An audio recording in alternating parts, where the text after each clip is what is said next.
If you Google gap year, you might get the idea that gap years are only for certain kinds of people. Like Malia Obama took one back in 2016 before she started undergrad at Harvard, and Prince William took one in 2000, where he traveled around Central and South America, as did Kate Middleton. Then, in 2003, Prince Harry tried to one-up his big brother by taking part of his gap year in Australia, wrangling cattle as a jackaroo. But gap years aren't just for nepo babies or even quote-unquote commoners like Kate.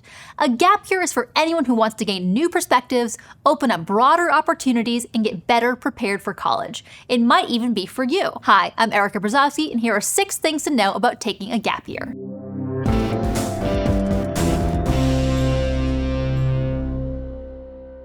Before dropping everything to attempt your own headline-making gap year, you should know what you're getting into. A gap year is a year you take off from school, usually right after you graduate from high school and before you start college. And much like the British monarchy, they trace their roots way back in European history. For centuries, British students have been taking time off from their university studies to travel.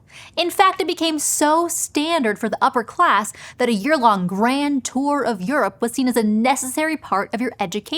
If you're a wealthy landowning male, that is. This long tradition in Europe helps explain why Harry, William, Kate, and a bunch of their royal cousins took gap years, and why about 5% of students in the UK still choose to defer college admission to take a gap year. But like we said, today, gap years definitely aren't just for the rich and royal. After Malia's 2016 announcement, there was a huge spike in US students of all sorts looking for information about gap years online.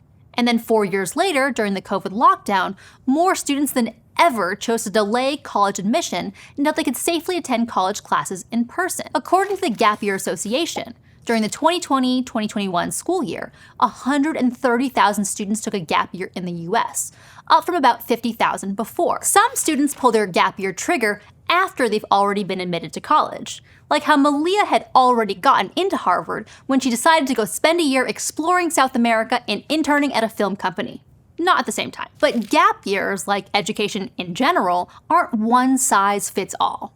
Some high school graduates choose to take a gap year without having a concrete idea about where they'll go to college when the year is up. Or in some cases, people might opt for a gap semester over a gap year, choosing to take a little less time off. Or they might take a break partway through college or even after college before starting full-time work or heading to grad school. Gap year rates in the US have dipped down again since that first year of COVID, with only about 1.9% of US students deferring college admission for a gap year.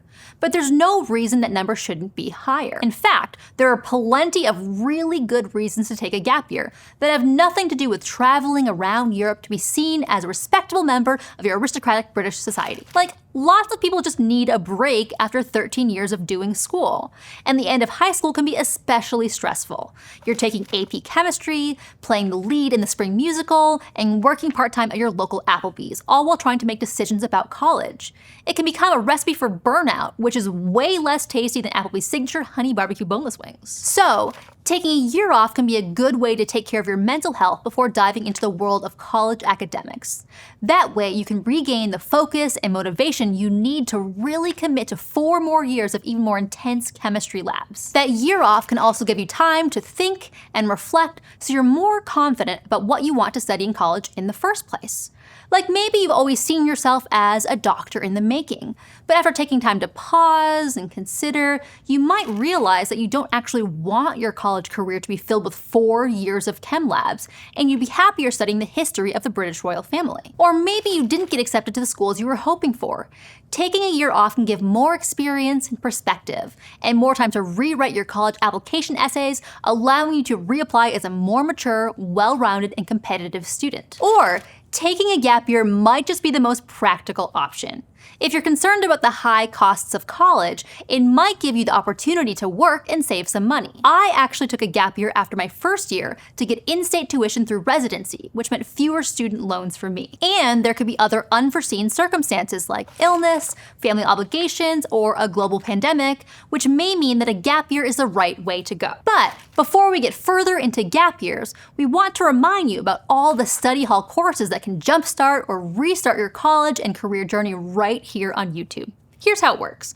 Watch any of the course videos on the Study Hall channel for free, then sign up for an online college course led by ASU faculty for just $25 and apply what you've learned. If at the end of the course you're happy with your grade, pay a fee that's about 1/3 of the cost of a college course to get 3 transferable college credits on your transcript. Whether you're building new skills, trying to earn college credit, or just proving to yourself that you can do it, Study Hall can help you reach your goals without the financial risk. Check out the link in the description or go to gostudyhall.com to learn more.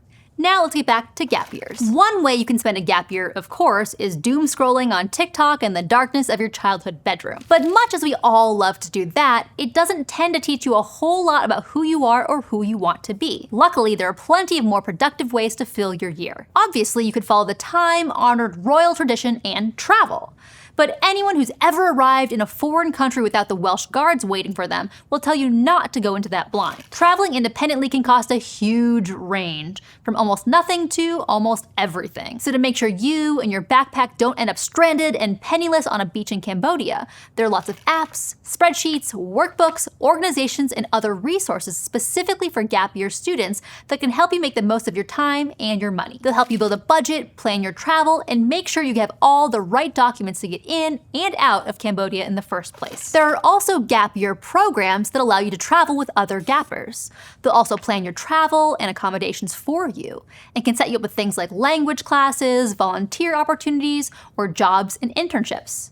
In some cases, you'll even be able to earn college credit that you can then transfer to your college, as long as the school accepts those transfer credits. The downside of these programs is that they can be really expensive, costing as much as $50,000.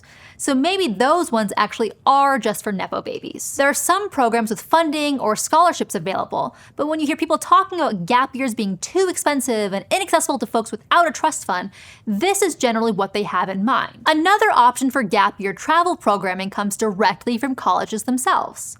Some schools actually have their own gap year programs, so if you've already been accepted, you might want to look into what your school has to offer. Generally, these programs have a specific focus like cultural immersion, conservation, or volunteering.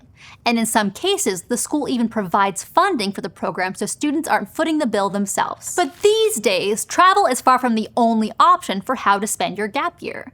Your year off could also be your opportunity to broaden your horizons by taking some just-for-fun classes without diving into a full academic curriculum. You might pursue a hobby like cooking, art, or coding, or gobble up some important lessons in adulting by taking a course in personal finance. These sorts of classes are generally easily accessible online or from local community centers. Or you might even take 1 or 2 courses from a local community college to test out a certain subject and figure out what you're interested in studying once you're in college full-time. A gap year can also be the perfect time to pursue an unpaid internship, getting valuable experience in your field of interest while you're still crashing in your childhood bedroom.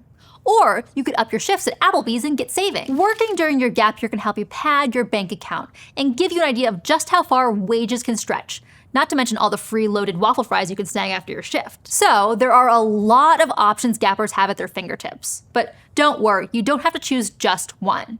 In fact, it's super common for people to split their gap years, spending at least part of their time off living at home, working a job to save up money, before traveling the world or taking that unpaid internship. Remember, it's your year. Use it however will benefit you the most. Sure, gappers, even the royal ones, are technically a year behind their high school classmates when they start college. And the worry about falling behind, or maybe not ever returning to school at all, is a huge reason a lot of folks shy away from gap years. But despite these fears, research has found that 90% of students who take a gap year return to school within a year. And they're just as likely to graduate from college as people who funnel straight in from high school. And according to US data, gap years can actually be so beneficial to students that many gappers finish their degrees more quickly than those who came to college straight in from high school, generally getting their diploma within 4 years instead of the national average of 6. Plus, their GPAs tend to be higher, and professors even report that students who have taken a gap year are often more mature and have more academic focus than those who didn't take time off. Students themselves usually say it's worth it too.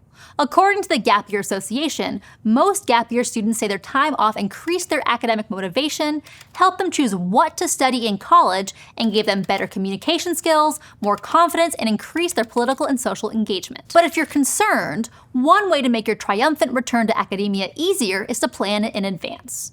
Like we mentioned, many gappers only decide on the year off after going through the whole applying and getting into college rigmarole, which makes the process a lot easier.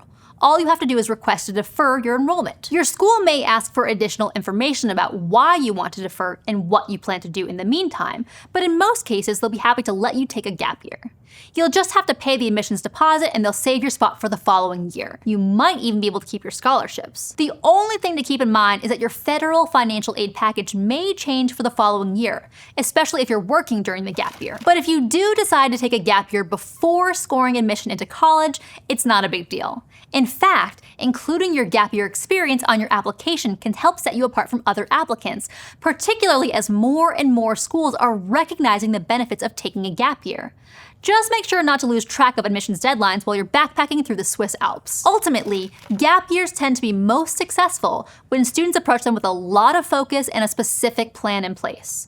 So if you're unsure about what you want to do with a year off, you're only looking to put off the scary changes of college, or you're trying to be more like your favorite royal, a gap year might not be the right choice. But if you're an organized, focused person who's resonated with pretty much anything I've said for the past 10 minutes, a gap year might be exactly the right choice. The path from high school to college and beyond doesn't have to be a straight line. It's okay to twist, turn, backtrack, and take detours along the way.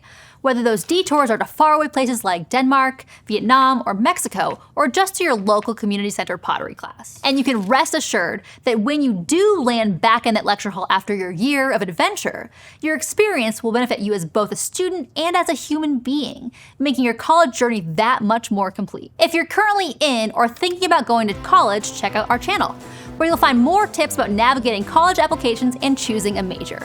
To find out how to earn college credit with Study Hall, go to gostudyhall.com or click on the link in the description. And if you want to help us out, give this video a like, tell us about your dream gap year in the comments, and smash that subscribe button. Thanks for watching, see you next time.